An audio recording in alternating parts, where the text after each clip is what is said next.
Chers amis, bonjour. Aujourd'hui, nous avons le bonheur, la joie d'être avec Ève Spirituelle, donc, qui vient de nous faire un beau cadeau avec son livre La vérité spirituelle, et donc dans lequel on rencontre des esprits célèbres qui se sont livrés d'une certaine manière, hein. Ça va de Napoléon à Einstein, en passant par Edith Piaf ou Belmondo. Enfin, il y en a une bonne quinzaine, hein.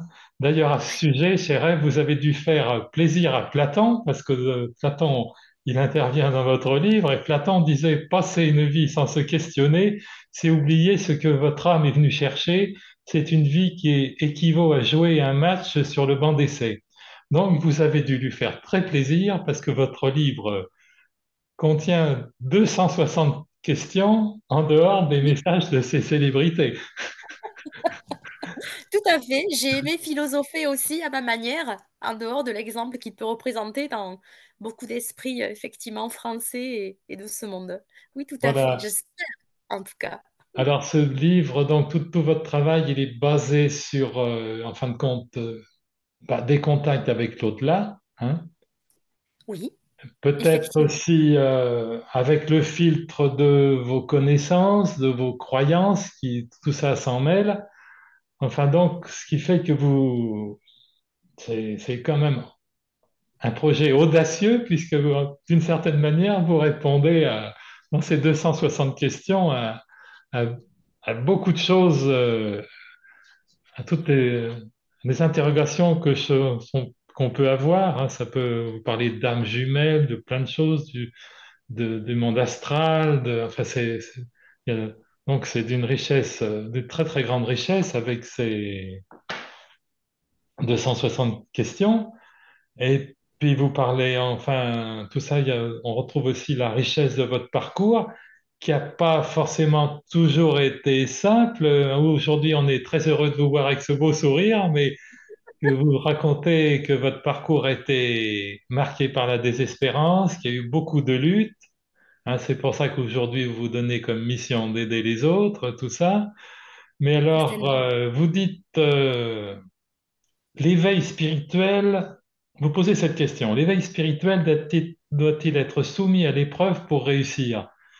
Ça veut dire quelque part que vous voyez la souffrance comme une voie d'apprentissage. Je pense que l'expérience que l'on a autour de nous, et notamment moi à travers mon expérience en tant que thérapeute, me l'a aussi témoigné à travers ce que j'ai pu accompagner. Je crois que sans ces épreuves-là, il n'y a pas cette remise en question directe. On dit aussi qu'il faut parfois tomber et chuter très très bas avant de savoir se relever, mais avec une remise en question qui est du tout au tout pour pouvoir vraiment lever des voiles, aller creuser plus loin, se rendre compte de qui on est et surtout, ben, essentiellement, en substance, du coup, qu'est-ce qu'on est censé amener à cette vie, à ce chemin, même en toute modestie, où est-ce qu'on peut se sentir utile et proprement soi, puisqu'on sait qu'on porte une unicité en tant que telle, mais si c'est pas à travers ce qui nous bloque, ce qui nous fermerait les portes, ou ce qui n'a pas été donné directement là, dans les mains, et que nous, on doit aller feuilleter et chercher par nous-mêmes, je pense pas qu'on irait dans la même direction. En tout cas, j'en suis assez convaincue. Et pour ce qui est visible à travers ceux qui ont fait un parcours d'ouverture spirituelle, à proprement parler, en général, c'est étape par étape, mais ce n'est jamais très simple. Il a Voilà. fallu vraiment se donner un petit peu de mal pour y aller. Et pas forcément que à travers la souffrance, mais en tout cas, la vraie remise en question, je dirais. La vraie remise en question. Bah, je veux penser aussi quand même qu'il y a d'autres voies. On peut apprendre aussi, par Oui, exemple, par la sagesse, oui, hein. Donc, surtout quand on est en lien avec Platon, justement, hein. Mais mais donc, la c'est remise en sûr que les question. grandes épreuves, bon, des fois, enfin oui, ça fait un catalyseur, hein, mais euh, c'est dommage aussi de résumer cette possibilité à ça, justement. On peut apprendre aussi joyeusement à partir du moment où on fait un effort entre guillemets, de croissance personnelle, quoi, hein. Tout à fait. Mais Voilà, qui dépasse quand même l'aspect intellectuel des choses. On pourrait dire voilà, qu'on hein. on peut s'y intéresser, mais il y a quand même un besoin intérieur qui émerge au-delà de ça et qui va chercher du mieux, du ailleurs, du plus. Donc ça s'amène quand même à une recherche de qualité de vie autre, à une non-transparence, à des non-faux-semblants. Il y a quand même quelque chose qui nous y pousse, qui nous y amène. En tout cas, ça Oui. peut être, oui, je pense, un profond désir. Quelque chose qui peut aussi être là, en latence, et qui arrive au bon moment, sans que forcément la douleur nous dise il faut aller tout ailleurs et changer complètement de trajectoire. Et essayer Alors, même d'oublier la limite un en se jour, transformant. pardon, pardon, un jour, le voile s'est levé, donc. Qu'est-ce qui a vraiment déclenché d'une certaine manière, on comprend que vous vous êtes guéri, entre guillemets, par l'éveil au monde spirituel. Oui, pour moi, je dirais que ça a été flagrant d'aller chercher du sens parce que vraiment, il y a étape après étape où on ne se retrouve pas, où on n'est pas non plus facilement acceptable tel qu'on est autour de soi, et où il n'y a pas non plus facilement de l'ouverture de conscience, je dirais simplement même à la différence, hein, à ce que l'autre est. C'est très compliqué d'apprendre, de découvrir comment s'aimer soi-même, surtout quand on n'a pas eu fondamentalement ça dès le départ de sa vie. C'est une quête après de découvrir par soi-même. Donc il y a un moment où on finit par regarder ce monde avec une certaine vision de déshumanisation et on s'interroge sur qu'est-ce qu'on fait là. Il y a vraiment de l'incapacité à trouver sa place, tout en faisant quand même un chemin, je dirais, thérapeutique en tant que tel, hein. Donc, cette vision-là oblige à un moment donné à se dire, il y a forcément plus loin et quelque chose que je ne vois pas. Il y a forcément du sens à quelque chose qui m'est pas perceptible et accessible. Et c'est la seule façon dont j'ai pu, pour moi, me dire que à travers par exemple, une extrême solitude, il pouvait y avoir une capacité à être, par exemple, ce qui s'appelle les hauts potentiels et qui ont besoin d'un grand temps de ressourcement. Et c'est pas forcément de l'isolement ou de la mise à l'écart d'autrui. Il y a plein de choses comme ça qui sont à découvrir, à cerner pour arriver à se dire, non, mais finalement, je suis une personne que je peux qualifier d'assez normale avec ses particularités. Mais c'est pas suffisant pour se dire la vie est belle pour autant. Et j'aime à être juste ainsi, dans l'authenticité des choses. Il y a vraiment, pour moi, de toute façon, il manquait cette partie de la vie simple. Euh, on en parlait tout à l'heure. Elle est magnifique quand on est en connexion avec elle. Mais la vie simple comme ça, sous les traits extérieurs de vivre, se lever, une petite distraction, comme on dit, métro, boulot, dodo, ça ne pouvait pas être une source de réalisation. Donc, il y avait quelque chose qui manquait. Il fallait faire sortir quand même le petit bouchon et trouver la pétillance de la vie. Donc, la spiritualité a été vraiment une immense révélation, en même temps que le corps aussi s'est retrouvé dans une subtilité connectée à bien plus. Et il y a quand même un sentiment de paix qui Eh se oui, délivre quand on se retrouve vraiment dans cette ouverture de un conscience. Et après, on le sentiment cultive. d'harmonie avec le flux de vie. Ah oui, ah oui, vraiment. Effectivement, ça a beaucoup de conséquences. Vous parlez du corps, forcément, ça a des conséquences aussi sur la santé. Hein. Ah, mais exactement. Et cette reliance, effectivement, à du plus grand, mais plus beau, enfin, quelque chose qui est 100%, même ne serait-ce qu'énergétiquement parlant, tout le temps là. Tout le temps là. Il y a pas à forcer, il y a juste à accueillir. Il y a à ouvrir grand les bras et l'esprit, Voilà, et c'est là. Tout comme il y a pléthore de livres maintenant et de documentation et d'informations là-dessus. Donc, c'est merveilleux. Ça a énormément évolué de quand moi, à une vingtaine d'années, je me posais pas mal de questions. J'avais du mal à trouver les réponses. Et j'ai imaginé justement à travers ce livre que si les gens faisaient ce même parcours, ils auraient du mal à trouver voilà, vous euh, avez une voulu leur certaine faire gagner information du temps. venant. Oui, c'était un peu l'idée. Parce que Hein. moi, Voilà. je dirais, un peu perdu beaucoup de temps à trouver ou avoir des sources qui parfois se contredisaient. Donc, Et puis, si j'ai je- bien compris, des fois, enfin, ça peut arriver à beaucoup de gens, à croire que les autres peuvent porter nos valises. Hein. oui. Et ça sera jamais le cas. Ils vont Voilà, nous les rendre. au niveau croissance personnelle, si c'est un travail entre guillemets, malgré tout, c'est quelque chose qu'on ne peut pas faire faire par les autres. Non, c'est indispensable. Et même si des fois on les a sur les pieds, elles sont immensément lourdes. Et que même la génération précédente n'a pas pu, n'a pas su, ne savait pas comment s'y prendre. Même le développement personnel n'était pas aussi effectivement mis en valeur et prôné dans la génération voilà, d'avant. Enfin, je pourrais dire pour situer au niveau parental, par exemple, ces valises lourdes avec les leurs des filles et les miens, il a bien fallu les ouvrir et effectivement faire du tri tout en ouvrant la voie à la pacification, parce que c'est comme ça le plus dur. Voir et comprendre, c'est une chose, conscientiser, on arrive à l'assimiler, mais émotionnellement dépasser ça et Ouais, c'est-à-dire, trouver une voie du milieu, c'est autre il ne faut chose. pas que les choses restent intellectuelles. Non, il y a tout un travail qui fait Hein. que jusqu'à ce que ça descende dans les viscères et Voilà. qu'émotionnellement, voilà, tout Ouais. soit pleinement digeste avec, ben voilà, c'est un peu comme l'idée là du papillon que j'ai là ou ceux que j'ai derrière. Allez, vas-y, Oui. prends tes ailes, vas-y, monte, va au-delà. Et là, oui, là, la vie prend tout un autre sens. Et puis les Et papillons aussi, souvent, sont symboles d'inspiration. Il faut les saisir juste au moment où ils se oui, posent sur notre épaule. Hein. tout à fait. Et pas les laisser dans le filet. Non, il faut les Non, laisser libres. oh non, oh non, on les aime pas dans les on ne les Non, aime pas dans du les tout. filets. Justement, si on parlait de flux de vie, justement, c'est ce que vraiment on ressent dans ce que vous avez écrit. Justement, vous êtes complètement ouverte à cette idée que justement, il y a une Oui, source créatrice qui ne demande qu'à s'exprimer harmonieusement à travers nous. oui, Mais évidemment, à nous de ne pas nous interposer, hein, oui. maladroitement par nos peurs, hein, fondamentalement, et nos croyances pas toujours Li- très, Limité, très inspirées pour limité. le coup. Hein. Tout à fait, mais c'est vrai que culturellement, ce n'est peu engageant que de parler ainsi. Et quand on est jeune, souvent autour d'une table familiale, on nous regarde étrangement si on pose ce genre de questions, où on a en général la carte réponse va vers la religion. Et tu trouveras dans Voilà. ces textes, voilà, Ouais, là, c'est souvent pas bibliques, forcément gagné voilà. d'avance. Et non, mais c'est vrai qu'en général, ça se restreint souvent à Ouais, ça, le genre de discussion que l'on souhaiterait avoir si on rentre un petit peu voilà. dans un questionnement, comme je Et disais tout à l'heure, existentiel. quand vous parlez chez Rêve de conversation où certaines personnes peuvent être mises à l'écart, d'ailleurs, vous abordez la notion d'hypersensibilité. Des Oui, hypersensibles qui, en fin de compte, ce sont quelque part, même si c'est pas toujours perçu de cette manière, des personnes qui ont une longueur d'avance, qui savent percevoir bien des choses.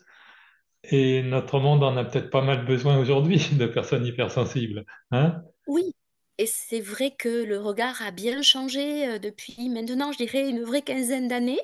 Voilà, on pourrait dire que ça s'est un petit peu vulgarisé, voilà, la connaissance à ce propos. Mais pour le vécu, pour donc y assister à la fois quand je suis thérapeute face à ceux qui s'assoient dans mon cabinet et la découverte par moi-même, j'avouerai, c'est fou quand même de dire qu'on peut passer plusieurs décennies, voire pour moi 4 décennies, sans que personne ne vous identifie comme tel. Et pourtant, les blessures, les marques, les meurtrissures, les séquelles sont là. C'est impressionnant, comme effectivement on peut nous reconnaître sous des traits très génériques. Mais l'hypersensibilité est cet apport supplémentaire de dire, dans l'altruisme, le rapport aux autres, à la vie, aux vivants, il y a déjà une perception qui est très grande, qui est immense et qui, normalement, dans l'émotivité ressentie, est un plus, une valeur ajoutée, et pas censé être que dans les moments négatifs, quelque chose qui écorche à vif et qui Oui, mais laisse des traces ça ne doit pas indélébiles. être vu forcément comme une faiblesse. Non, du Hein? tout. Au Mais c'est pourtant contraire. le Hein? sentiment que ça Au laisserait pour contraire. beaucoup dans un vécu Faut de que, long cours. faut changer le regard là-dessus. Hein? Oui, totalement. Et il faut le transformer. Et ce n'est pas simple parce que la société a tendance quand même à pointer un petit peu du doigt le pourquoi, même à souvent penser qu'il y a de la susceptibilité dans le fait de ressentir trop fort ou de ne pas savoir des fois comment se préserver. Et puis, ce fait de ne pas se reconnaître quand même dans l'ensemble, ce n'est jamais simple. Et toutes ces nuisances aussi qui arrivent au niveau des sens, parce que quand même, c'est une surexposition souvent au niveau des sens qui se fait. Donc, c'est pas évident pour reprendre le terme tout à l'heure, de trouver sa place en fait, et de se sentir dans une forme de normalité acceptable. Donc, Tout à pareil, fait. c'est un petit parcours. Dans tous les cas, vous dites la Terre est un endroit destiné à se parfaire. Oui, c'est tel que je l'ai Hein. conçu, appris, ou que je Voilà. l'imagine aussi pour moi-même. Oui, Voilà. c'est ainsi que Et je le vois. où les mots paix et amour devraient prendre plus de place. Hein. s'envoler complètement, oui, dans l'esprit de chacun. Et pourtant, on le retrouve. Il y a cette forme de cohésion et de solidarité qu'on retrouve dans ces moments, par exemple, de grandes catastrophes et qui nous relient, dans ces moments de perte et de deuil, où on se retrouve là les uns des autres. Il n'y a plus que nos cœurs qui parlent, peut-être des fois à travers les larmes en premier. Mais il y a tous ces moments où on sent que c'est ça seulement qui est en jeu pour nous et qui nous met dans un état, voilà, sublimé. Il n'y a pas plus haut, en fait. Il y a pas plus grand qui nous anoblit. Ça, on l'a quand même tous touché du doigt, plus ou moins. Mais Euh, mais en même on s'en temps, éloigne au quotidien. c'est dommage d'être actuellement dans notre société de relier la notion d'ouverture du cœur à l'idée de catastrophe. Hein. Il est vrai que quand les gens sont quand il y a des manifestations de la nature qui sont parfois peuvent être violentes, évidemment, tous les gens se retrouvent dans le même bain et là, les histoires d'ego s'effacent. Hein. Ouais, ouais, tout à fait. Mais ils ont la facilité d'ouvrir quand même cette porte. Elle est jamais verrouillée. Et, Voilà, et ils s'y retrouvent. Et là, c'est quand même fascinant de voir que c'est si proche, en fait. C'est si près d'eux. voilà. À nous d'avoir l'intelligence de le faire sans avoir besoin d'être confronté à des situations Non, c'est ça. si difficiles. Hein. Oui, c'est difficile. Faudrait pas être poussé à aller chercher ça. Comme on s'est permis tout à l'heure un petit aparté sur cette récente voilà, épidémie et autres, cet élan de solidarité auquel on a assisté était quand même assez magique quand on l'a constaté au début aussi. Il y a un contexte qui pousse les êtres à se rendre compte qu'ils en sont capables et que c'est possible, mais ils sont aussi des fois extrêmement inspirés par ceux qui le font. euh, et qui en ont fait quelque part leur quotidien. On a toujours de l'admiration pour ceux qui le sont. Mais c'est un écho en nous, hein. C'est une partie de nous qu'on peut aller chercher, mais on ne le fait pas assez souvent. Alors, vous êtes assez... Comment voyez-vous les enfants, la jeunesse par rapport à ça, par rapport à cette capacité d'ouverture du cœur? Ah, c'est extraordinaire pour moi de voir à quel point il pose des questions et extrêmement tôt. J'aurais jamais imaginé avoir des discussions avec, par exemple, des jeunes qui ont tout juste la majorité pour s'intéresser de près à, pas seulement là par le côté fantaisiste des choses, hein, par exemple si on parle du monde spirituel, du vraiment qu'est-ce que c'est, qu'est-ce que ça apporte, l'intérêt par exemple sur un aspect méditatif, qualité de bien-être, une sensibilité à l'écologie, à ce qu'on va laisser plus tard, une prise de conscience beaucoup plus haute, il y a un engagement, une envie d'être là vraiment utile, de se ressentir à une juste place. Tout ça émerge énormément avec des questions très pointues et j'avoue que il y a de leurs questions d'ailleurs dans ce que j'ai mis dans le livre et qui sont venues avec une curiosité insatiable. Et quand on commence, ça ne s'arrête pas. Et c'est ça qui est extraordinaire. Donc il y a vraiment, je dirais, un éveil pour moi qui semble se situer beaucoup plus en amont que ce que j'aurais cru voir, sans faire de caricature, hein, avec mon âge et ma génération. J'ai l'impression qu'ils sont très, très ouverts, très enclins à ouvrir leur conscience, surtout ceux qui n'appréhendent pas. Voilà, et que Non. cette vie, sinon, ne les inspire pas autant qu'elle pouvait être pour nous, euh, entre guillemets, accréditée de normalité, et que voilà, elle était bonne à prendre telle qu'elle.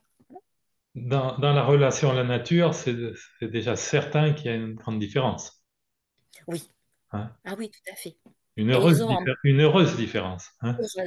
exact. Hein. Et ils ont même ce joli toupet de pouvoir nous faire des reproches et de nous le dire en face, hein. Alors que je pense que dans la vision de ce qu'on pourrait appeler le respect de nos aînés, on osait moins le faire. Mais voilà, le système d'alerte est vraiment enclenché, l'alarme est là, et ils s'en rendent compte, et ils savent nous le dire, hein.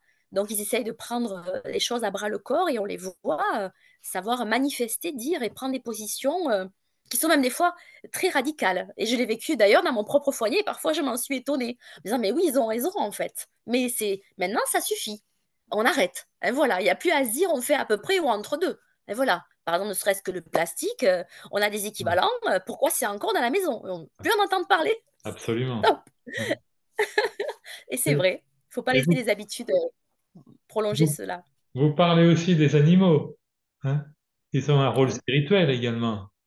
Oui, oui, oui, oui. Hein. Vous Si on pouvez en les dire a, un mot dans votre perception, parce qu'il y a tellement de gens qui ont des petits compagnons, chiens ou chats chez eux, qui seront heureux d'avoir votre sentiment. et c'est vrai que la France est bien placée pour ça, hein. Nous avons un très grand nombre d'animaux domestiques avec nous. Euh, on s'est pour beaucoup d'entre nous rendu compte qu'on était capable de faire des transferts, on le sait, de l'anthropomorphisme, plein de petites choses, et qu'ils ont ces mimiques, ces visages aussi qui sont extrêmement inspirants et communicatifs, et même nous rappellent, on le dit bien souvent, le visage d'un Dé- enfant, d'un tout petit. Donc ça, c'est Déjà, magique déjà, on le vit naturellement. Mais enfin, je vous au-delà, interromps, mais déjà avant, enfin, ils ont un rôle spirituel, bien sûr, mais déjà, ils ont un rôle thérapeutique, ça c'est une certitude. c'est ça. Donc déjà là, dans ce lien de transfert et d'affect et de présence et de tendresse chaleureuse, c'est extraordinaire. C'est ce non-jugement permanent où ils sont là 100% disponibles avec nous. C'est fascinant parce que c'est vraiment un signe d'amour et de présence qu'on a pas aussi aisément la capacité de trouver dans notre monde humain, hein. Eux, c'est vraiment du disponible permanent. Et c'est vrai que au-delà de ça, il y a donc une présence effectivement qui nous est donnée et qui nous fait un bien fou. Voilà, il n'y a pas à dire. C'est une chaleur humaine incroyable. Il y a même des choses maintenant qui sont reconnues, hein, on sait au niveau vibratoire, qui font qu'un animal près de nous ne dort pas, notamment les petits chats, hein, par hasard, hein, contre nous dans une certaine partie. Ils ont le don d'apaiser un organe, une Oui, fréquence oui. cardiaque et autres. C'est quand même fascinant à vivre, surtout si on a la sensibilité pour bien le décoder et le ressentir. Euh, et bien sûr, d'un point de vue spirituel, ça va encore au-delà. C'est vraiment des compagnons de vie extrêmement dévoués qui ont un rôle à part entière sur notre chemin et parfois qui comblent totalement une absence, un vide, une incompréhension et qui sont ben, un petit peu les remplaçants mais sans parole, si on peut dire, euh, de ceux qui ne peuvent pas nous apprendre au niveau humain, ou de ceux qui voilà, nous obligent à chercher par nous-mêmes, parce qu'ils ne sont pas là dans leur rôle, si on peut dire, fondateur, en tout cas de veiller sur nous.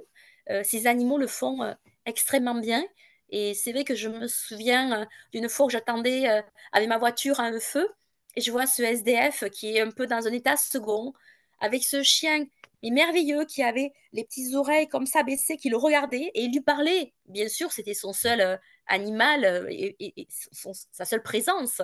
Donc il lui parlait, il racontait, il râlait, on le voyait, il lui parlait comme il aurait parlé à son épouse en fait, hein, à qui il ferait plein de petits reproches. Et cet animal le regardait comme ça, plein d'amour, avec ses grands yeux, et il attendait patiemment, posément. Il disait exactement enfin, il faisait exactement ce qu'il avait besoin de recevoir d'une patience inouïe et incroyable. Là, on sait qu'en fait, cet être est en train de le sauver du pire, de le maintenir sur ce chemin, de le faire avancer droit. C'est vraiment, il le tenait par la même, il le tenait dans la vie. C'était fou de voir ça parce que ça paraît être de deux niveaux. Mais c'est vrai qu'il suffit de se pencher dessus pour s'en rendre compte. Ils sont irremplaçables, inestimables dans C'est nos sûr vies que humaines. dans un cas comme, c'est sûr pour les personnes qui sont vraiment dans la souffrance, dans la rue, souvent c'est vraiment, ça leur maintient le fil du cœur, quoi. Ça, c'est une Oui, certitude, hein. tout à fait. Et, Hein. et pas que l'aspect là, je me moquais un petit peu gentiment de l'aspect voilà émotionnel et un peu ce défoulement qu'il avait dessus, mais c'était un exutoire. Mais on voyait bien que le petit animal, il savait faire avec, quoi. Et il repenchait la tête et comme si, comme s'il mettait à l'honneur, un point d'honneur à faire, ben, je suis là pour ça, donc c'est normal, vas-y. Je ferai tout ce que j'ai à faire avec un dévouement extraordinaire qui nous dépasse. Nous, on penserait plutôt avoir des limites. Et à un moment donné, pourquoi pas saturer, parce qu'on le sait ce que c'est que d'être dévoué auprès de quelqu'un. On le voit autour de nous. Parfois des personnes en grande difficulté et on est un petit peu leur béquille. Mais on peut effectivement parfois se poser la question, est-ce qu'on va arriver à être longuement et dans le temps dans la patience de donner? Eux, ils savent le Alors, faire. vous J'ai le des dites bien, exemples. vous le dites bien, l'homme est son plus grand danger. Oui, oui, ah oui, je le crois, parce qu'on a rarement le don de leur donner l'équivalent. On le fait, je pense, une majeure partie du temps, mais pas tout le temps. Et eux, enfin, voilà, par exemple, dans mon expérience personnelle, je vois pas les petits animaux que j'ai le bonheur d'avoir autour de moi enfin, me faire payer quoi que ce soit qui serait des moments d'agacement ou d'émotions hautes, inappropriées, toujours là, où ils disparaissent et puis ils reviennent. Enfin, je les trouve Oui. parfaitement alignés à Et leur rôle. J'applaudis, quoi. Je dis merci et bravo. avez-vous une idée, un sentiment, qui choisit l'autre entre le maître et... Oui, oui, je Je me crois que suis c'est un posé la drôle de question personnellement d'un livre que j'ai fait sur les animaux, que j'ai écrit sur les cœur. animaux. Qui choisit l'autre? Est-ce que je peux vous poser la question en premier? Je peux la renvoyer ou ça se fait pas? Parce que Qu'est-ce que vous en pensez, vous? ça se choisit dans un regard, ça se fait C'est en un ça, c'est une instant. réciprocité. Ouais. C'est en un Pour moi instant. aussi, Alors, c'est ça. C'est une parce qu'en- fréquence de cœur. Comme vous l'avez dit, c'est dans le regard, mais c'est une fréquence de cœur qui se rejoint, comme si on s'aimantait naturellement et qu'on s'était attendu. C'est voilà. vraiment Je pense que coup de quelque cœur. part, bon, j'imagine qu'on est ex aequo, quoi. Oui, je pense que oui, parce qu'il faut qu'on ait ce temps où on se reconnecte, enfin, où on se reconnaisse apte à se donner, généreusement parlant, dont le cœur est pleinement ouvert à ça. Et que même si peut-être l'autre choisit et fait des appels, des grands appels, l'autre dit, bon, mais d'accord, je viens. Il y a une adhésion, quoi. Ouais, dans la réciprocité.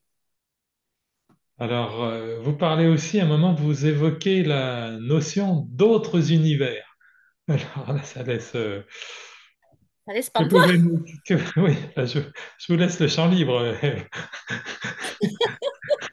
Ben, ça fait partie des questions qu'on se pose. Oui. C'est vraiment compliqué de ne pas se la poser la question. Bon, d'abord, on voit les budgets aussi qu'on met, voilà, hein, pour nos astronautes et le reste. Ça fait quand même pas mal de décennies qu'on court après la preuve qu'on a envie de savoir et de détecter. Donc, ça faisait partie des choses que j'avais envie d'explorer aussi. Alors, je ne le cache pas, dans tout ce que je restitue dans le livre, c'est des questions que j'ai souvent posées et que, donc j'ai reçu, entre guillemets, que ce soit en écriture automatique ou autre, des réponses. Là, j'ai eu de la revalidation, mais pour moi, il m'apparaissait étrange qu'avec tous les efforts que nous faisions pour entrer en contact, et puis tous ces phénomènes aussi assez inexpliqués, il n'y ait pas quand même une autre capacité que l'humanité à créer de la vie en dehors. Donc même si c'est imperceptible ou salé, encore, pour moi, voilà, il y a une certitude que d'autres mondes existent. Alors on pourrait dire parallèles ou sous d'autres sphères, en tout cas pas dans notre dimension en tant que telle. Mais oui, cela existe et cela est fait aussi au même titre que la planète Terre représente ce parcours dans l'humanisation. Cela est fait aussi pour être dans des parcours qui sont de différents niveaux. Puisqu'on a dit tout à l'heure, se parfaire et, et savoir et rejoindre que nous sommes cette partie de cette source d'amour, c'est vraiment une non-découverte puisqu'on arrive avec ça en fait dans le cœur et l'âme, mais c'est une redécouverte parce qu'il faut le re-retrouver et le rejoindre après. Donc il y a de multiples étapes pour y parvenir et pas qu'ici-bas. Oh, la Terre est une école, toujours. Ah oui, c'est clair. Hein, ça, c'est clair. Comme nos enfants nous amènent à l'école des parents, la terre en est une pour nous tous. Voilà. Peu importe à quel niveau nous en serions avec l'ego et la compréhension de ce monde, quoi, et de ce cœur, ce qu'il est censé nous apporter et nous permettre collectivement comme individuellement. Ouais, ouais. C'est une drôle d'école parce qu'elle nous met ouais, beaucoup à l'épreuve Peut-être et sur le... que le but de cette école, c'est de s'ouvrir à l'idée que l'univers répond à notre manière de penser Oui, oui, tout à fait. Il rayonne de ça et nous en sommes le miroir. et à notre manière d'aimer. Oui. Hein. Et là, comme on disait, que ce soit dans le règne animal ou nous, on est censé effectivement retrouver qu'on est à l'unisson, même s'il y a des façons de vivre qui sont voilà, plus ou moins, on va dire, élaborées, selon voilà, aussi nos capacités cérébrales. Mais oui, c'est tout à fait ça. Il y en a un et un seul, en fait. Hein. Il y en a un et un seul cœur qui est censé battre Et de la vous même. parlez du mot, enfin d'un mot à la mode, mais c'est quelque part, vous avez raison d'en parler, c'est la notion de mission. Oui, c'est étrange de se dire qu'il y aurait ça de caché derrière, et en même temps, ça explique pourquoi on se pose toujours la question de qu'est-ce que je suis venu faire. Pourquoi Alors que simplement on ne laisserait pas le tapis rouge se dérouler, puisque d'étape en étape, je sais pas à vous que je vais apprendre à travers voilà, toutes vos compétences professionnelles, ce qui se passe à 5 ans, enfin, on peut faire des similitudes entre le temps où arrivent nos petites dents, si on parle simplement sur le plan physio, comment l'intellect effectivement mature, comment on en arrive à se poser des questions et à se sociabiliser. Enfin, on pourrait simplement suivre ça, parce que ce sont des repères fiables que nous aurions tous en commun. Pourquoi on ne laisse pas dérouler simplement les choses et vivre notre vie et répondre à nos instincts de reproduction ou ne serait-ce que autre chose encore qui nous appelle? Mais non, il y a quand même ce besoin de savoir, mais à quoi je sers? Pourquoi je suis là? C'est Ah, systématiquement là. Il y a quand même besoin de trouver. Alors, allez imaginer qu'il n'y a pas cette petite carte au trésor à l'intérieur de nous qui allait créer un parcours. On peut l'imaginer. Mais quand on a identifié, que serait-ce parce qu'on touche à une vocation puissamment, qu'elle donne un élan de vie extraordinaire, ou quand on fait une rencontre qui change tout un parcours, et qui nous donne un plaisir, une volupté à être celui-là ou celle-là. Quand on peut écrire aussi et transmettre, et que ce sont immensément heureux de le faire, il y a quand même comme une sensation d'avoir touché à quelque chose, d'avoir rejoint quelque chose. Alors, on pourrait dire certains ont de la chance, ils l'ont trouvé, mais la réalité semblerait être tout autre, c'est que nous avons tous, quelque chose qui est fait là, en attendant une petite graine qui doit pousser et germer, et qui est fait pour que nous nous réalisions, donc dans une sorte effectivement de mission-réalisation. C'est là en attente, et c'est ça le plus dur à trouver en général, parce que des fois c'est donné très tôt, et des fois il faut creuser, beaucoup oui, creuser. oui, mais pour creuser moins longtemps, vous donnez une suggestion qui forcément nous fait gagner beaucoup de temps, c'est que cette mission, entre guillemets, elle a toujours une vraie mission, elle a toujours en commun le bien partagé. Ah oui, toujours, Voilà. toujours. Hein. Oui, oui, Donc, ça passera toujours par là. partant de là, ça simplifie quand même les choses. Hein. Oui, c'est Après, à vrai, chacun de trouver ce qui fait écho en lui pour utiliser ses facultés, entre guillemets, pour le bien c'est partagé. Hein. capacité au don de soi dans une idée du bien et pas qu'avec une vision moraliste des choses. Voilà. Oui, et c'est là, en général, qu'on se retrouve et qu'on se ressent à proprement parler, qu'on se ressent pleinement là, en droit d'être là, légitime d'être là. On parlait tout à l'heure d'autorisation avec votre joli dernier livre, mais de s'autoriser à donner complètement, totalement et à se montrer tel qu'on est. C'est quand on est euh, connecté à ça, oui, tout à fait, à cette envie du bien, à cette sensation de pouvoir faire le bien et de le partager, qu'on devient vraiment nous. Au-delà du masque qu'on a appris à porter, bien sûr, Oui. socialement. Et puis alors, oui, quand vous parlez du bien, en même temps, vous parlez aussi beaucoup du mal dans votre livre, enfin, de ce conflit éternel, enfin, de cette lutte éternelle entre le bien et le mal. Ouais. Hein. Ça C'est vrai occupe que la partie, pas mal de pages de votre livre. Hein. oui, C'est une c'est belle passionnant. ambition de vouloir répondre à ça. Alors, il faut avouer qu'il y a une empreinte, voilà, de vie personnelle là-dedans. Je sais qu'il y a pas mal de scepticisme et en même temps, dès qu'on creuse un petit peu, on voit quand même qu'il y a des racines culturelles dans de nombreux endroits sur la Terre qui parlent de ça. On entend parler avec pas mal de doutes quand même, même si on ne veut pas tout accréditer, de ce qui serait, voilà, du travail sombre, des forces négatives en puissance, de sorcellerie, d'envoûtement, de plein de choses comme ça Parler du bas qui vont laisser astral, une tout marque ça. Hein. du bas astral. Donc on l'ignore pas, mais on n'a pas trop envie des fois de donner raison et force à ça. Ce qui m'a profondément gênée, donc je suis sur un parcours malheureusement de découverte de cet aspect-là des choses, sur ma propre personne, donc je ne peux plus l'ignorer, je ne peux qu'en être témoin. Et surtout, ce qui me pose problème, c'est de voir, alors on a parlé de la nouvelle génération tout à l'heure, on l'a plutôt encensé, mais de voir ce qui se fait sur les réseaux et qui a tendance à donner crédit au fait de pouvoir se permettre de souhaiter le mal, de créer le mal sur autrui. Ça, je trouve que c'est extrêmement délétère et que peut-être nos jeunes, pour parler par exemple de ceux qui n'auraient pas pris la mesure des choses, se rendent pas compte à quel point c'est réellement puissant et efficace et qu'il ne faut pas se jouer de toutes ces forces énergétiques voilà, qui nous traversent et qui sont déjà voilà, en partie avec notre matière chère, ce qui nous donne la vitalité. Et il faut pas se leurrer. Une fois que c'est transmis et envoyé et mis en œuvre, ça crée des effets, voire même des effets qui peuvent être retour. Et donc, Oui, il était pour moi important de pouvoir peut-être éveiller les consciences et de les ouvrir là-dessus et de les mettre plus qu'en alerte. C'est ce que je ouais. souhaitais faire.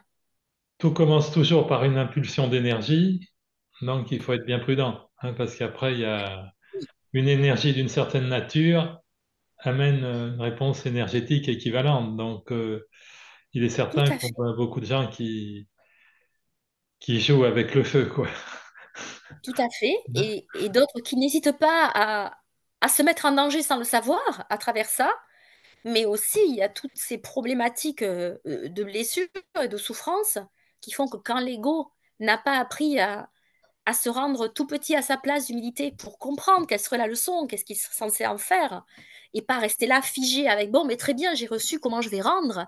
Eh bien, il y a tendance et tentation et non-résistance à vouloir donner ce qui serait pour eux, je ne sais pas, une démonstration de force, de supériorité, de revanche, mais qui n'apaisera jamais. Et donc, le fait de répandre cette information et de savoir que c'est possible, je trouve que voilà, il faut vraiment être averti par rapport à tout ça. Donc, c'est pour ça que j'y ai consacré pas mal de temps, ayant été donc une victime. Avec justesse. Alors, vous posez une question amusante dans votre cas. Comment discerner un bon médium? Oui, je ne m'attendais pas à ce que cette question soit aussi étonnante de ma part, mais je trouve que c'est c'est toujours vu d'avoir ce qui serait pas donc de l'ordre de la compétence, bien entendu, où là on peut tous en développer, ou certaines habiletés, on va dire que là on sait que tous nous en posséderions. Ce qui est vu comme une idée d'un talent ou d'un certain don aurait tendance à laisser miroiter qu'il y aurait une forme de pouvoir à travers cela. Pour moi, il n'y en a pas, absolument pas. C'est juste une faculté supplémentaire qui nous est donnée, ou que dans cette vie on peut développer, et qui est mise au service de l'autre. Je n'ai aucun intérêt à pouvoir délivrer de l'information qui ne me concerne pas à quelqu'un parce que, ça, en plus, c'est par utilité pour l'autre. C'est pour l'aider à avancer ou pour l'aider à se transformer. Donc, je pense ce que j'en ferais que de pouvoir y accéder. Qu'est-ce que j'en ferais moi et moi seule dans mon beau petit château enfermé avec ça? Donc, il n'y a pas effectivement de pouvoir à avoir à travers ça ou le ressentir ou l'imaginer. Mais ça veut dire en contrepoids que si beaucoup montrent et démontrent qu'ils croient en exercer, il est important de garder une éthique extrêmement fiable et représentative. Et je trouvais qu'il était bon aussi de mettre à plat, et encore une fois aussi pour pas se laisser peut-être happer par une forme de besoin où quelqu'un répondrait et de éventuelle aspiration à de la manipulation, hein, voilà, parce qu'on peut tout inventer, on peut tout laisser croire. Il y a quand même une façon d'être derrière, je crois, qui est indispensable et surtout un travail qu'on est censé avoir fait sur soi. Mais si on accède à ce que s'appellerait donc un don, hein, pour être, juste être intermédiaire par rapport à d'autres et passer du message, sachez qu'on nous le reprend hein, si on nous l'a donné, si on n'est pas à la hauteur. Donc finalement, Il y a une notion de là, responsabilité. oui, exactement. Et de pleine responsabilité par rapport à ça. Donc oui, j'ai posé ce que moi j'appellerais une éthique à respecter. Voilà, je pense que vous voyez ce que je veux dire à travers la déontologie et tout, voilà, ce que vous avez dû connaître dans votre vie Alors, vous professionnelle. donnez des clés sympathiques. Par exemple, vous parlez de la chance. Alors, vous donnez la Mhm. recette, une recette que j'approuve, hein. Vous dites c'est lié à la joie de vivre et au fait de croire en ses projets. Alors ça, j'approuve à 3000%. Hein. Oui, et, et ça rejoint le sujet qu'on disait tout à l'heure, d'avoir conscience de l'énergie qui se véhicule en nous, de se rendre compte à quel point voilà, le cœur fait battre plus voilà, que la chamade et le simple goût de l'existence. Voilà, il donne des ailes à tout, il nous porte. On voit bien à quel point le transport de l'amour est si enivrant et nous permet d'aller au-delà de ce qu'on n'aurait jamais imaginé. Euh, donc, donner effectivement libre cours à ça, y croire, se laisser porter, ouvre totalement ou déverrouille ce qu'on pourrait Enfin, imaginer être bloquant quand on se laisse vibrer au plus haut. Voilà, la chance nous sourit et nous amène la suite voilà.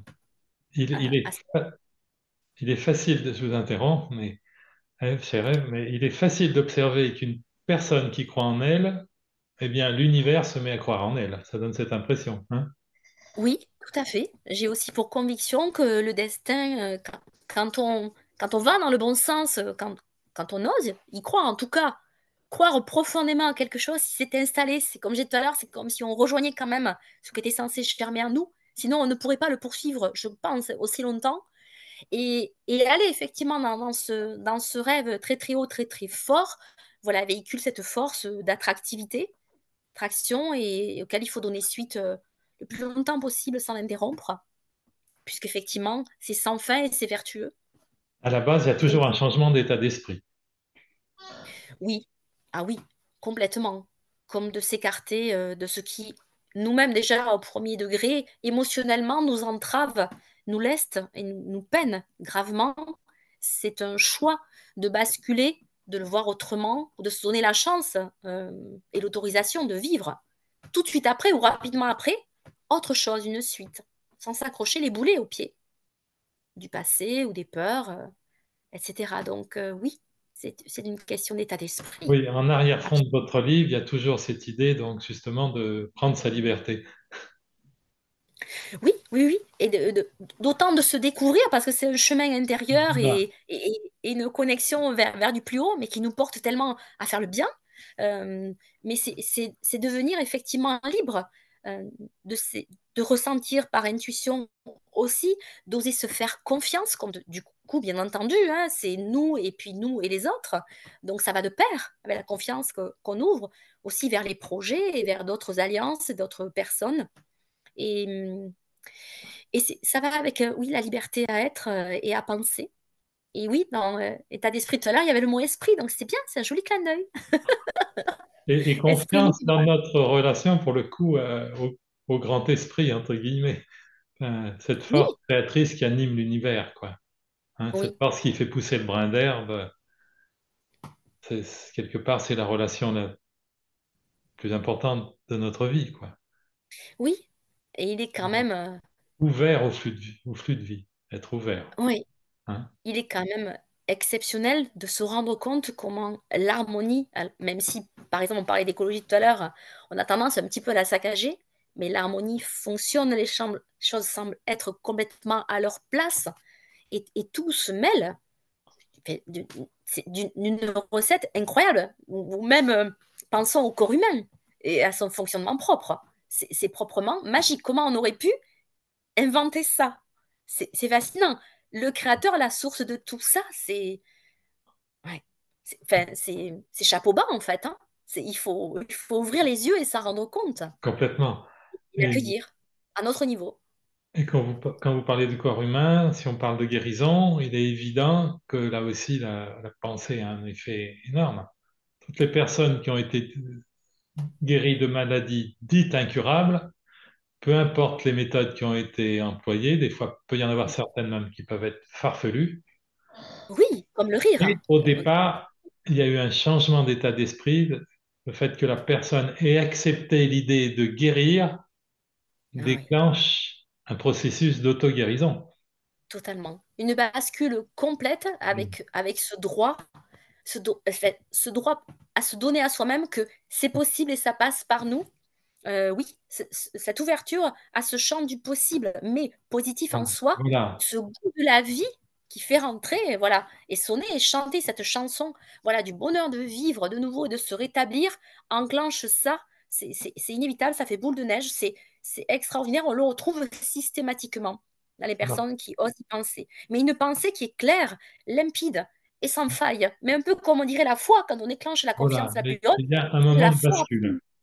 C'est ça, Et c'est un monde moment de bascule. bascule pour ce champ des possibles. Alors, Oui, est-ce que vous voyez le moment de bascule pour le champ des possibles, pour une société plus harmonieuse, vous le voyez se rapprocher, ce moment de bascule?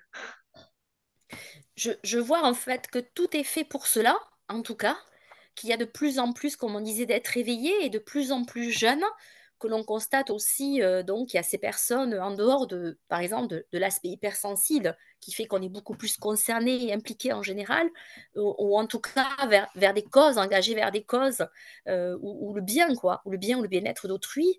Il y a vraiment ce constat qu'il y a un réveil, j'allais dire même, en dehors de l'éveil. Il y a un réveil des consciences. Il y a un appel pour ça. Ça se rejoint pour ça, même si on a une vision quand même de la société qui a tendance à être dans l'individualisme. Il y a un réveil pour ça. Donc, je pense que tout est là, mis et positionné en concentration pour que ce soit permis, même si on sent bien qu'il y a une urgence Et quand on à ce voit que... toutes les célébrités avec lesquelles vous avez pu échanger, hein, ça va de d'Einstein à Edith Piaf, la liste est longue, hein, Il y en a une, justement. oui, une vingtaine. J'ai essayé de Euh, choisir pour qu'elle parle au cœur. Gandhi, Jules Verne, Napoléon, Vasco de Gama, euh, Serge Gainsbourg, Mère Teresa, Michael Jackson, enfin, il y en a d'autres. Mais justement, on voit que quand ces personnes, donc maintenant, on peut supposer, enfin, elles voient les choses avec recul, la C'est ça, notion l'intérêt. d'individualité disparaît, même si sont des gens qui ont Tout à fait. brillé, hein, qui ont justement pu avoir des égos quand même Oh, assez oui, forts, hein. Et fort parmi pour les pouvoir... témoignages, parmi ces échanges, il y en a un qui m'a beaucoup parlé, que je vais me permettre de lire parce que j'ai trouvé particulièrement intéressant. Avec C'est plaisir. celui de John Kennedy. Oui. Alors, je vais lire votre échange. Voilà ce qu'il dit. La légende est 100% vraie à mon sujet. Je fus un homme aux mœurs peu irréprochables, après l'exemple d'un père dont on se passerait bien en tant qu'homme, et pour qui l'amour des femmes était un combat perdu d'avance. J'ai repris le flambeau dans ma famille aux attentes politiciennes exacerbées, et j'ai été mis à l'honneur, même si je portais peu une parole individuelle, mais plutôt celle d'un porte-parole défendant des intérêts privés. Je ne porte guère honte de cet état de fait, car c'était monnaie courante. Comment exercer une telle carrière si l'on n'est pas appuyé, coopté et financé par de hautes instances? Je n'ai malheureusement pas vraiment eu le temps de poser ma pierre. Ma carrière ayant été vite écourtée et le fruit de mon travail vite remplacé par les ragots. Je sais qu'il faut faire le bilan de sa vie en toute transparence après la mort. Ainsi, j'ai quelque peu à rougir de mon comportement masculin, qu'il soit sur ma relation officielle ou sur ma relation officieuse bien connue. Je n'ai pas joué dans les règles de l'art pour épargner les femmes et leur cœur. Je suis allé avant tout dans mon sens, j'ai peu compté avec elles pour évoluer ensemble et créer un meilleur avenir. J'ai agi comme un homme sans conséquence qui voit un tapis rouge défiler sous ses pas avant même qu'il ait eu à souffrir de gravir les marches. Avec un tel contexte, tout homme a tendance à avoir un manque d'égard vis-à-vis de ceux qui l'entourent, voyant sa position enviable et son contact recherché. Les regrets ne me hantent pas depuis cette vie si marquante, mais je sais apprécier que je devrais beaucoup me racheter pour devenir un vrai homme respectable. Mon travail politique passe au second plan car les hommes ne sont pas irremplaçables. L'âme, elle, ne peut s'égarer ou sinon, elle ne doit pas s'égarer trop longtemps. J'ai trouvé ce message magnifique. Merci Ève. Et il y en a bien d'autres, hein. Je pense que tous ceux qui vous regardent auront grand plaisir à les retrouver dans votre livre. Donc, la vérité spirituelle, les esprits même célèbres se révèlent à nous. Un grand merci, ma chère Ève. C'est moi qui vous remercie pour ce partage. Merci beaucoup. Merci Ève.